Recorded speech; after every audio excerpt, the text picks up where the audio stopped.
जीवन पृथ्वी का एक अमूल्य गहना जो इस ग्रह के कोने कोने में फैला हुआ है।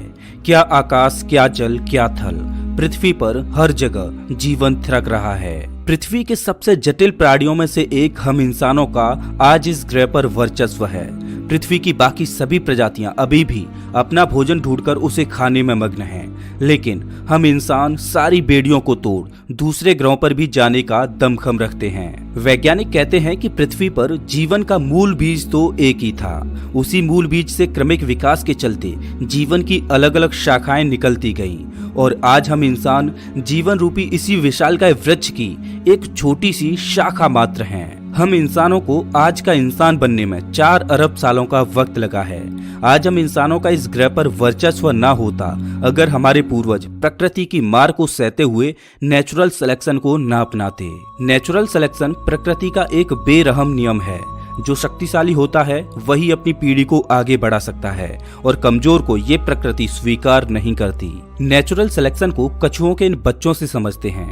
कछुए हमेशा अपने अंडों को समुद्री जीवों से सेफ रखने के लिए समुद्र से दूर एक सुरक्षित स्थान चुनते हैं और समुद्र से दूर कछुए रेत के नीचे अपने अंडों को गाड़ देते हैं ताकि जमीन पर मौजूद कोई जानवर उनके अंडों को ना खा जाए। जब ये अंडे पोषित हो जाते हैं और इनसे कछुओं के नन्हे बच्चे बाहर निकलते हैं तो प्रकृति अपनी बाहें फैलाकर इनका स्वागत करती है। लेकिन अगर इन कछुओं को इस प्रकृति का आनंद उठाना है तो इनको एक कड़ी परीक्षा से होकर गुजरना पड़ेगा। जो भी कछुए का बच्चा इस परीक्षा में पास होगा वही इस प्रकृति का आनंद उठा पाएगा और अपनी पीढ़ी को आगे बढ़ा पाएगा। जो फेल हुआ उसका ये प्रकृति परित्याग कर देती है। जब कछुओं के बच्चे अंडों से बाहर निकलते हैं तो वो अपने जीवन को आगे बढ़ा पाएंगे या नहीं, ये इस बात पर निर्भर करता है कि क्या वो दूर समुद्र का पानी नजर आ रहा है, वो उस तक पहुंच पाएंगे या नहीं। प्रकृति की कठिन परीक्षा शुरू होती है। कछुओं के नन्हे बच्चे समुद्र की ओर दौड़ लगा देते हैं, लेकिन आसमान में उड़ रहे पक्षी न जाने कब से इन नन्हे बच्चों को अपना भोजन बनाने की ताक में थे और आज इन पक्षियों को अपना पसंदीदा भोजन मिल चुका है। पक्षी इन कछुओं के बच्चों पर हमला कर देते हैं। अब इन नन्हे बच्चों को अपनी मंजिल तक पहुंचने के लिए बहुत तेज दौड़ना होगा। अगर वो आज तेज नहीं दौड़ेंगे तो फिर कभी भी वो इस प्रकृति का आनंद नहीं उठा पाएंगे। जो मजबूत होते हैं वो अपनी मंजिल पर पहुंच जाते हैं और जो कमजोर होते हैं उनकी इस प्रकृति में कोई जगह नहीं। जब मजबूत कछुओं के बच्चे अपनी मंजिल पर पहुंच जाते हैं तो समुद्र की लहरें अपना हाथ फैलाकर इन नन्हे बच्चों को अपने में समेट लेती हैं। अब ये नन्हे बच्चे प्रकृति का आनंद उठा सकते हैं और बड़े होकर अपनी नई पीढ़ी को आगे बढ़ा सकते हैं। प्रकृति के इसी चुनाव को नेचुरल सिलेक्शन कहते हैं। हम इंसान न जाने कितनी ही बार नेचुरल सिलेक्शन से होकर गुजरे हैं और आज भी हम प्रकृति के इसी चुनाव से होकर गुजर रहे हैं। हम पिछले 4 अरब सालों से प्रकृति की मार को सहते हुए आगे बढ़े हैं।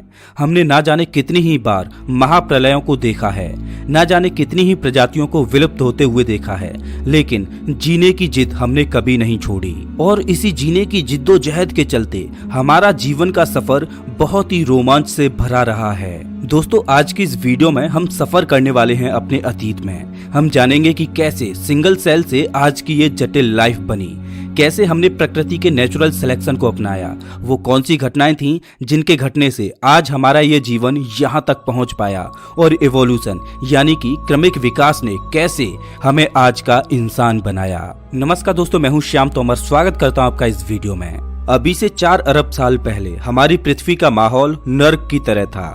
हर जगह धधकता हुआ लावा फैला हुआ था। गैस और धूल के बादलों ने पूरी पृथ्वी को चारों ओर से ढक रखा था। पृथ्वी की ऐसी परिस्थितियों को देखकर लगता नहीं कि कभी इस पर करोड़ों प्रजातियां फल फूलने वाली हैं। वैज्ञानिक मानते हैं कि पृथ्वी के ऐसे माहौल में पहली बार जीवन के बीज का जन्म हुआ। अब असल में जीवन का वो पहला बीज पृथ्वी पर कहां से आया, इसका कोई सटीक जवाब नहीं है। वैज्ञानिक जीवन के पहले बीज के बारे में अलग अलग थ्योरीज देते हैं। कुछ वैज्ञानिक मानते हैं कि जीवन का पहला बीज किसी उल्का के साथ अंतरिक्ष से ही पृथ्वी पर आया, तो कुछ मानते हैं कि जीवन का पहला बीज पृथ्वी पर पानी में कुछ रसायनों के मिलने से स्वतः ही पैदा हो गया। लेकिन मेरे, आपके और पृथ्वी पर मौजूद सभी प्रजातियों के जीवन का सफर 4 अरब साल पहले पृथ्वी के नर्क जैसे माहौल में पानी के अंदर सिर्फ एक कोशिका के रूप में यानी सिंगल सेल के रूप में शुरू हुआ। ये जो आप सेल देख रहे हो ये हमारा पूर्वज है और इस पृथ्वी पर जीवन का सबसे पहला बीज। 4 अरब साल पहले इस सेल ने नींव रखी आज का इंसान बनने की। इस सेल के अंदर डीएनए के रूप में कुछ कोड्स और इंफॉर्मेशन छुपी हुई हैं।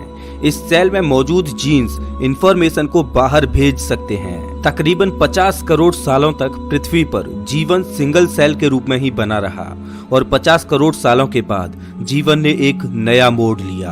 अभी से करीब 3.5 अरब साल पहले सिंगल सेल ने खुद की कॉपी बनाना शुरू कर दिया और खुद का ही एक क्लोन तैयार करना शुरू कर दिया। ये एक अद्भुत घटना थी क्योंकि एक सेल का खुद का क्लोन बनाने से जीवन का एक नए रूप में फिर से नया जन्म हो सकता था और पुराने सेल एक नई पीढ़ी को जन्म दे सकते थे। अगर ये सेल खुद का क्लोन न बना पाते तो पृथ्वी पर जीवन तभी समाप्त हो गया होता जब जीवन के पहले बीज ने जन्म लिया था। 2 बिलियन सालों तक ऐसा ही चलता रहा। पुराने सेल खुद की नई कॉपी बना देते और वो इंफॉर्मेशन को एक जनरेशन से दूसरी जनरेशन तक पास कर देते। लेकिन करीब 2 बिलियन सालों के बाद एक और अद्भुत घटना घटी। 2 सेल आपस में मर्ज हुए और उन दोनों के जीन्स आपस में कंबाइंड हुए। अब ये मर्ज सेल खुद का क्लोन बनाने लगे, जिनके क्लोन में अब एक नहीं बल्कि 2 सेल्स के जीन्स मौजूद थे। इस घटना के बाद जीवन की नई नई शाखाएं निकलने लगी।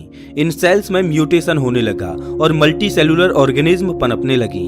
जीवन धीरे धीरे जटिल होता गया। इन्हीं सेल्स से पानी के अंदर नई नई प्रजातियां बनती गईं, जिनमें से एक प्रजाति के जीव हमारे पूर्वज थे जिनसे हम बने। ये हैं महज 3 इंच लंबे वाटर वॉर्म, जो अभी से 5.5 मिलियन साल पहले पाए जाने वाले हमारे पूर्वज हैं। लेकिन ये अभी पूरी तरह से अंधे हैं। अभी तक इन्हें प्रकाश को देखने की जरूरत ही महसूस नहीं हुई, तो कुदरत ने इन्हें अभी तक आंखें भी नहीं दी। लेकिन अब वो समय आ गया है जब इन्हें अपनी पीढ़ी को आगे बढ़ाने के लिए और खतरों से बचने के लिए आंखों की जरूरत है। इसके बाद करीब 20 मिलियन सालों का वक्त लगा ऐसे सेल्स बनने में जो प्रकाश को देख पाए और फाइनली इन वाटर वॉर्म का अंधेरा समाप्त हो गया। अब ये पहली बार इस रंगीन दुनिया को अपनी आंखों से देखने योग्य बन गए, क्योंकि अब हमारे पूर्वजों की आंखें बन चुकी थीं। अब हमारे पूर्वज इस दुनिया को अपनी आंखों से एक्सप्लोर कर रहे थे, लेकिन अब आंखों के द्वारा देखी गई इस इंफॉर्मेशन को प्रोसेस करने के लिए एक और चीज की जरूरत थी और उस जरूरत को पूरा करने के लिए आंखों के पीछे एक छोटा सा दिमाग विकसित होता गया। अब हमारे पूर्वज इवोल्यूशन के चलते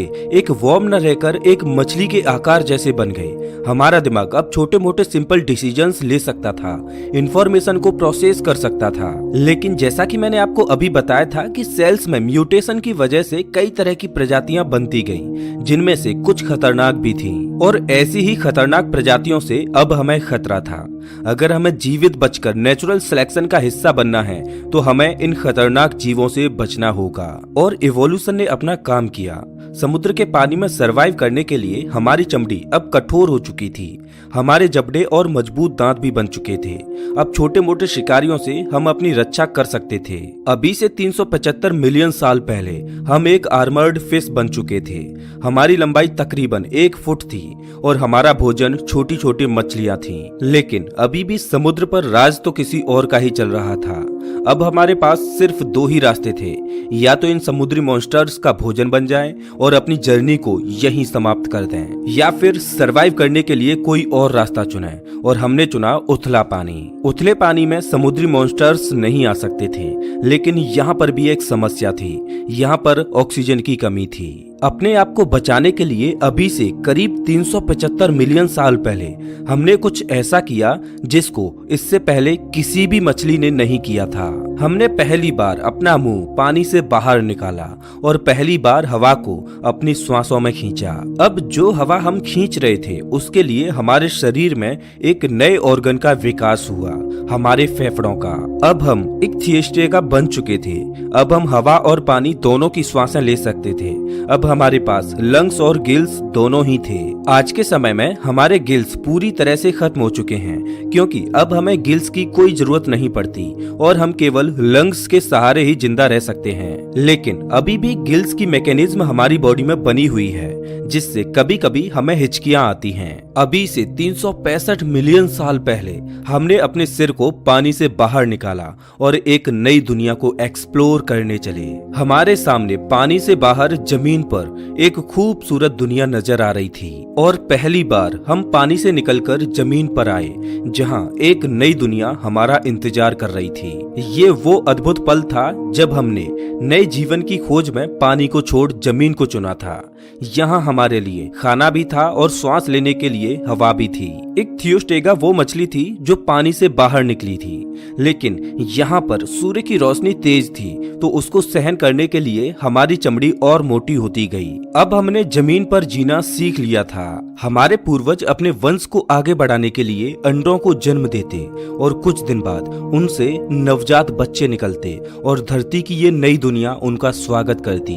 जब वो इस नई दुनिया को एक्सप्लोर करते तो इंफॉर्मेशन को प्रोसेस करने के लिए दिमाग और विकसित होता गया, हमारी बुद्धि का विकास होता गया और ये जरूरी भी था, क्योंकि भविष्य में बुद्धि की वजह से ही हम सरवाइव कर पाएंगे। लेकिन पृथ्वी की इस जमीन पर हम अकेले नहीं थे। यहाँ भी हमारे कॉम्पिटिटर मौजूद थे, जिनसे हमें अपने भोजन के लिए लड़ाइयाँ लड़नी पड़ती। इस कंपटीशन को बीट करने के लिए हमारी बॉडी में फिर से म्यूटेशन के चलते बदलाव हुए और हमारे जबड़े की मसल्स मजबूत होती गईं, जिससे हम बहुत ही तेजी से ज्यादा खाना खा सकते थे। अब हम अपने कॉम्पिटिटर्स के मुकाबले काफी मजबूत बन चुके थे और अपने कॉम्पिटिटर्स का शिकार करने में भी सक्षम हो चुके थे। लेकिन सब कुछ हमेशा एक जैसा नहीं चलता, परिस्थितियां हमेशा बदलती रहती हैं और ऐसा ही अभी से 250 मिलियन साल पहले हुआ। साइबेरिया में पिघले हुए रॉक्स पृथ्वी की क्रस्ट से बाहर निकलने लगे। इस मैग्मा की वजह से हानिकारक कार्बन डाइऑक्साइड गैस ने सूरज की हीट को पृथ्वी के एटमॉस्फेयर में ट्रैप करना शुरू कर दिया, जिससे पृथ्वी का तापमान बहुत ज्यादा बढ़ गया। पृथ्वी के ऐसे माहौल में वेजिटेशन खत्म होने लगा, प्लांट्स को खाने वाली प्रजातियां खत्म होने लगी, जिससे मीट को खाने वाली प्रजातियां भी खत्म होने लगी और देखते ही देखते पृथ्वी की 95% प्रजातियां खत्म हो गईं। बची हुई 5% प्रजातियों में हम थे और अन्य प्रजातियों के जीव जो एक दिन डायनासोर बनने वाले थे। धीरे धीरे प्रकृति की मार खत्म हुई और पृथ्वी का माहौल फिर से खुशहाल होता गया। जब वोल्केनिक इरप्शन की वजह से पृथ्वी पर मास एक्सटिंक्शन हुआ, तब हम एक बड़ी छिपकली की तरह दिखते थे। लेकिन इस समय पीरियड में मास एक्सटिंक्शन के बाद अब हम एक बड़ी बिल्ली के आकार जैसे दिखाई देते हैं। अब हम अपने शरीर को घसीट कर नहीं चलते, बल्कि अपने पैरों के सहारे आगे बढ़ने का दमखम रखते हैं। एक बड़ी छिपकली से इस आकार तक पहुंचने में हमें 30 मिलियन सालों का वक्त लगा है, जो कि अभी से 220 मिलियन साल पहले इवॉल्व हुए। ये प्रजाति एक भीषण प्राकृतिक आपदा को सहकर यहाँ तक सरवाइव कर पाई है, लेकिन धरती पर हम इकलौते नहीं हैं जिसने ये आपदा सहन की। कोई और भी है जिसका विकास ऐसे हुआ कि उसकी अब इस धरती पर हुकूमत चलती है। ये हैं डायनासोर। अब इनका ही जमाना है। अगर हमें इस धरती पर सरवाइव करना है तो हमें इनसे अपने आप को बचाना होगा। ये डायनासोर छोटे रेप्टाइल से इवॉल्व होकर मास एक्सटिंक्शन को सहते हुए यहाँ तक पहुँचे हैं। डायनासोरों का विकास हमारी तुलना में बहुत तेजी से हुआ है, इसीलिए आज ये बहुत ही विशालकाय बन चुके हैं। इन भूखे डायनासोरों से बचने के लिए अब हमें नेचुरल सिलेक्शन को अपनाना होगा।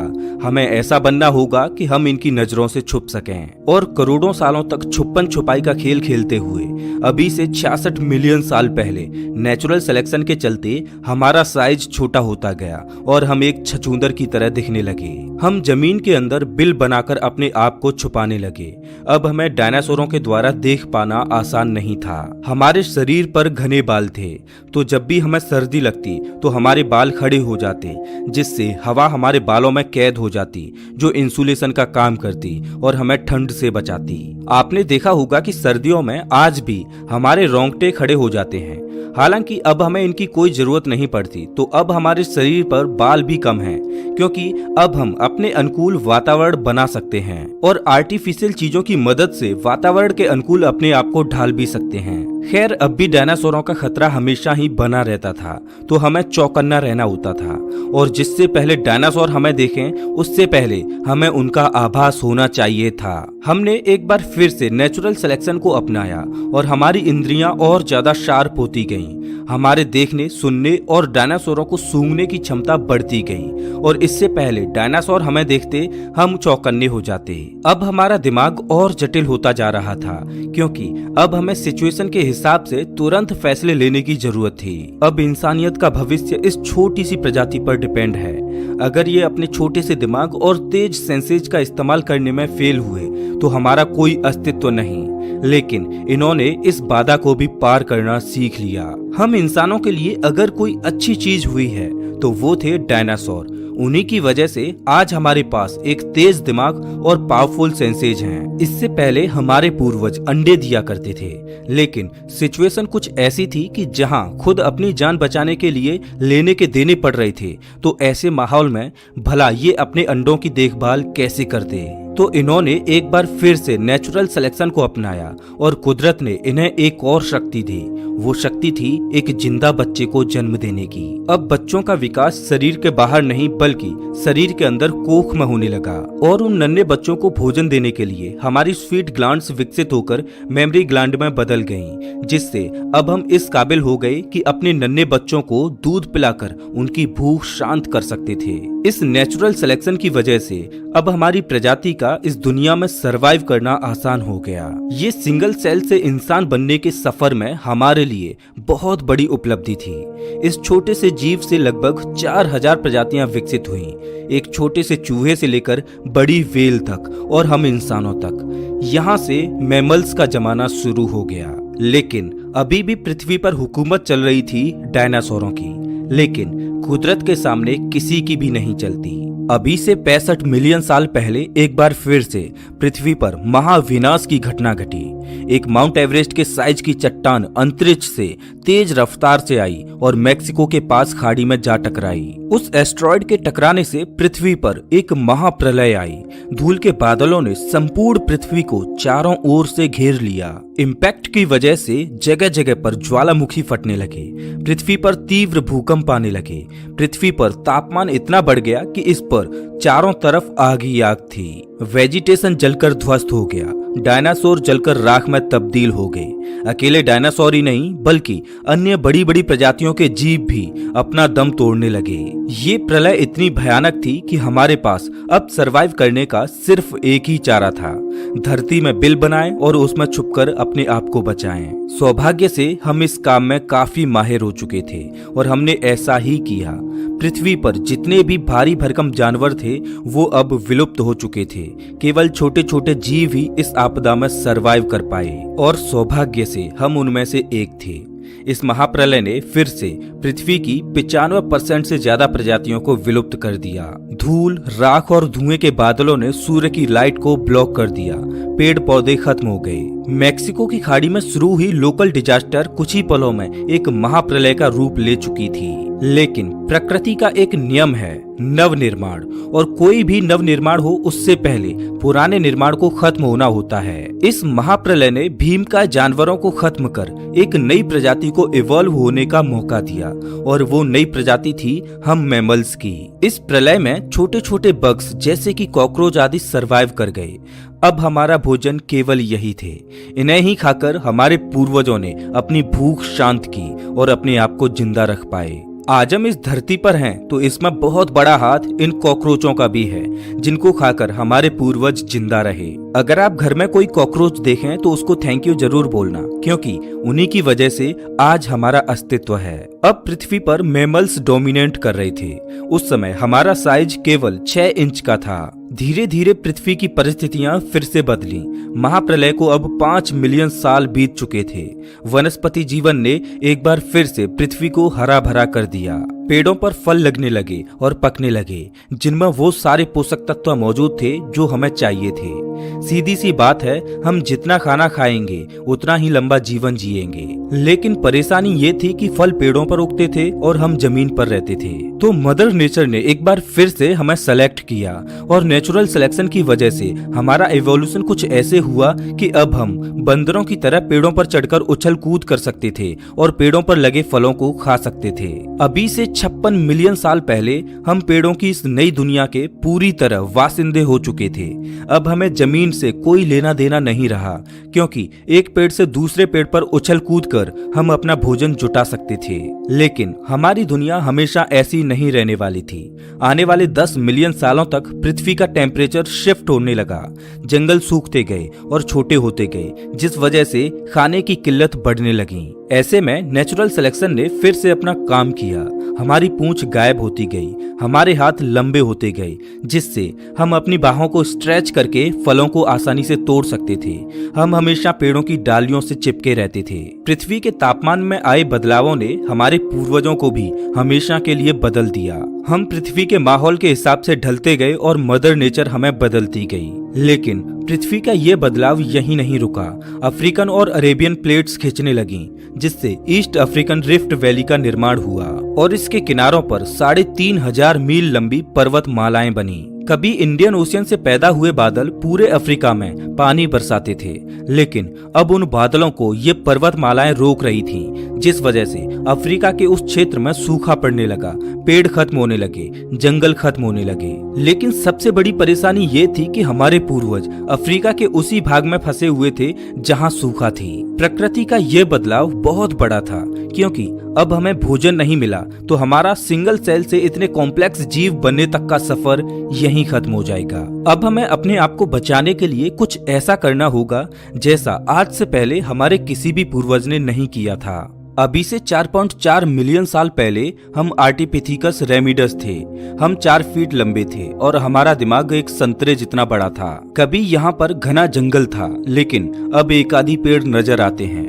हम इन पेड़ों की टहनियों पर खड़े हो सकते हैं, इन पर चल सकते हैं और छोटी छोटी शाखाओं पर लगे फलों को खाने की कोशिश करते हैं। लेकिन हमारी भूख शांत करने के लिए अब यहाँ पर पर्याप्त भोजन नहीं है। जो भी पेड़ मौजूद हैं वो दूर दूर हैं, तो अब हम एक पेड़ से दूसरे पेड़ पर उछल कूद करते हुए नहीं जा सकते। अब हमें उन दूसरे पेड़ों तक जमीन पर उतरकर चलकर ही जाना पड़ेगा। अभी से 4.4 मिलियन साल पहले हमने पहली बार जमीन पर चलना सीखा। अब हम केवल 2 पैरों पर चल सकते थे, जिससे अब हमारे हाथ आजाद हो गए थे, जिससे हम जमीन पर खड़े होकर पेड़ों से फलों को तोड़ सकते थे। अब हमारा काम आसान हो गया था और तेज हो गया था। हम हाथों की मदद से बहुत सारे खाने को जुटा सकते थे। आने वाले 1.2 मिलियन सालों तक हमारा क्रमिक विकास होता रहा और हमारा शरीर इस तरह से विकसित हुआ कि हम 2 पैरों पर और तेज चलने लगे। हम पेड़ों को छोड़ खुले मैदानों की ओर रुख कर चुके थे। 2 पैरों पर चलने के कारण हम तेज तो हुए, जिससे हमें खाना पानी और आसरा ढूंढने में आसानी हुई। लेकिन 2 पैरों पर चलने की वजह से चाइल्ड बर्थ में कठिनाइयां आने लगी, जिससे फुली डेवलप्ड बच्चे को जन्म देना आसान नहीं था। ऐसे में नेचुरल सिलेक्शन ने एक बार फिर से अपना काम किया। हम ऐसे बच्चों को जन्म देने लगे जो समय से पहले ही पैदा हो जाते। माँ की कोख में बच्चे का जो जरूरी विकास होना होता वो हो जाता और बचा हुआ डेवलपमेंट जन्म के बाद होता। आपने देखा होगा कि हम इंसान एक ऐसी प्रजाति हैं जिनके बच्चे जन्म लेने के बाद भी कमजोर होते हैं, जिनको अपने पैरों पर चलने में महीनों लग जाते हैं और माँ को अपने शिशु को सालों तक दूध पिलाना होता है, उसकी केयर करनी होती है, तब जाके उसका शरीर फुली डेवलप्ड होता है। लेकिन आपने ये भी देखा होगा कि जानवरों के बच्चों के साथ ऐसा नहीं होता। कोई जानवर जब अपने बच्चे को जन्म देता है तो उसका बच्चा जन्म लेने के कुछ ही मिनटों के बाद उछल कूद करने लगता है, दौड़ने लगता है, लेकिन ऐसा इंसानों के बच्चों में नहीं होता। अभी से 3.2 मिलियन साल पहले हम ऑस्ट्रेलोपिथिकन थे। हम हमेशा अपने 2 पैरों पर ही चलते रहते, लेकिन हमें जंगली जानवरों से बहुत खतरा था और हम जंगली जानवरों से तेज भी नहीं दौड़ सकते थे, लेकिन हम अपनी बुद्धि के दम पर उनसे बच तो सकते ही थे। हम अपनी बुद्धि का इस्तेमाल करते रहे, जंगली जानवरों से अपना बचाव करते रहे और समय के साथ हमारा दिमाग बड़ा होता गया। और अभी से 2.3 मिलियन साल पहले हमारा दिमाग पहले की तुलना में 2 गुना हो चुका था। 2.3 मिलियन साल पहले हम होमो हैबिलिस थे, जिन्हें हैंडीमैन भी कहा जाता है, क्योंकि इन्होंने ही सबसे पहले टूल यानी पत्थर के औजार की खोज की, जो इनके पूरे भविष्य को बदलने वाला था। ईस्ट अफ्रीका में अब हम इकलौते ऐसे प्राणी थे जो अपनी किस्मत का निर्धारण कर सकते थे, क्योंकि अब हमारे हाथों में पत्थर के हथियार थे, जिनका उपयोग हम शिकार करने के लिए कर सकते थे। हमसे पहले आज तक किसी ने भी ऐसी आर्टिफिशियल चीज नहीं बनाई थी। हम सबसे अलग थे। ऐसा हमने अपनी बुद्धि के दम पर किया। ये तो सिर्फ एक शुरुआत थी। अभी तो हमारे द्वारा बहुत कुछ बनाया जाना बाकी था। अपनी भूख शांत करने के लिए हमें दूसरे जानवरों द्वारा किए गए शिकार को उनसे छीनना पड़ता। कभी कभी तो हमें अपने भाई बंधुओं से ही लड़ाई करके खाना छीनना पड़ता, और ऐसा करने में हम सफल भी हो जाते, क्योंकि अब हमारे पास पत्थर का हथियार था, जो कि हमारी बहुत बड़ी ताकत बन चुका था। कई बार तो ऐसा होता कि जिस खाने को हथियाने के लिए हम लड़ाइयां लड़ते, उसमें मीट खत्म हो जाती, सिर्फ हड्डियों का ढांचा बचा रह जाता। अफ्रीका के उस हिस्से में पेड़ खत्म हो चुके थे, तो अब हमारे पास खाना जुटाने का कोई दूसरा विकल्प भी नहीं था। तो हमने अपने द्वारा हथियाई गई हड्डियों को तोड़ना शुरू कर दिया, जिनके अंदर बोन मैरो मौजूद थी, जिसमें वो सारे न्यूट्रिशन थे जो हमारी बॉडी को सरवाइव करने के लिए चाहिए थे। हमारा लक अच्छा होता तो हमें ताजा मीट भी मिल जाती, नहीं तो सिर्फ बोन मैरो खाकर ही काम चलाना पड़ता। मजबूत हड्डियों के अंदर लॉक बोन मैरो को बाहर निकालने के लिए अब हमारे हाथों में एक शानदार टूल था। समय के साथ हम पत्थर के औजारों को जितना इस्तेमाल करते गए, उतना ही हम उनको अच्छी तरह से पकड़ने में सक्षम होते गए। समय के साथ हमारे हाथों के अंगूठे बड़े होते गए, जिस वजह से टूल्स को होल्ड करना आसान हो गया। आज भी हमारे दैनिक जीवन में अंगूठे का बहुत उपयोग है। बिना अंगूठे के तो मानो हम अधूरे ही हैं। आज आप जिस पेन को पकड़कर लिख पाते हो, ये संभव हो पाता है सिर्फ अंगूठे की वजह से। इसके अलावा हम अन्य चीजों को अपने हाथों में बड़ी ही आसानी से होल्ड कर सकते हैं। ऐसा हो पाता है सिर्फ एक ही वजह से, क्योंकि अभी से 2 मिलियन साल पहले हमारे पूर्वजों ने पत्थरों के जो टूल्स यूज किए थे, उन्होंने हमारी बॉडी के स्ट्रक्चर को ही बदल दिया। क्रमिक विकास चलता रहा और आज से 1.8 मिलियन साल पहले हम होमो इरेक्टस बने। यहाँ से पहले तक हम स्कैवेंजर्स थे, जो किसी और के द्वारा किए गए शिकार को चुरा लेते, लेकिन अब हम हंटर बन चुके हैं। अब हम खुद से शिकार करते हैं और भोजन की किल्लतों को दूर करते हैं। अब हमने अपनी प्रजाति के लोगों के साथ मिलकर काम करना शुरू कर दिया है। हम साथ मिलकर शिकार करते हैं और साथ में खाते हैं। अब हम बहुत तेज दौड़ सकते हैं, इतना तेज कि अपने शिकार को ही धराशाही कर सकें। एक दिन एक चमत्कार हुआ। आसमान से बिजली गिरी और आग लगी, जो हमें गर्माहट दे रही थी और हमें ठंड से बचा रही थी। उस आग में कुछ जंगली जानवर भी जलकर मारे गए। मीट हमारे लिए बहुत कीमती थी, तो हमने मीट को वेस्ट करना सही नहीं समझा। हमने पहली बार आग में भुने हुए मांस को खाया, जो बड़ा ही स्वादिष्ट था और चबाने में भी आसान। भुना हुआ मांस कच्चे मीट के मुकाबले बड़ा ही स्वादिष्ट और लजीज लग रहा था। हमने आग को जलाना सीखा। ये खोज हमारी दुनिया को बदलने वाली थी, क्योंकि नेचर की शक्ति अब हमारे हाथों में थी। आग हमें दूसरे जानवरों से सुरक्षित रखती, हमें ठंड से बचाती, और सबसे अहम बात, अब तक हम मीट को कच्चा ही खाते आ रहे थे, जिससे उसे चबाने और पचाने में हमारी बॉडी को बहुत मेहनत करनी पड़ती। लेकिन आग की खोज ने हमारा काम आसान कर दिया। अब हम मीट को आग पर भूनकर ही खाते। भुनी हुई मीट को चबाने में हमारे जबड़ों की मसल्स को कम जोर लगाना पड़ता और उसे पचाने में भी बॉडी को कम ऊर्जा खर्च करनी पड़ती। अब वो बची हुई ऊर्जा हमारे दिमाग में खर्च होने लगी, जिससे हमारा दिमाग बड़ा होने लगा और हम स्मार्ट होते गए। लेकिन अभी भी हम एक दूसरे से ठीक से कम्युनिकेट नहीं कर पा रहे थे, जिस वजह से एक दूसरे को समझ पाना हमारे लिए मुश्किल था। लेकिन नेचुरल सिलेक्शन ने अपना काम किया। हमारे गले की मसल्स में बदलाव हुए, जिससे अब हम तरह तरह की आवाजें निकाल सकते थे।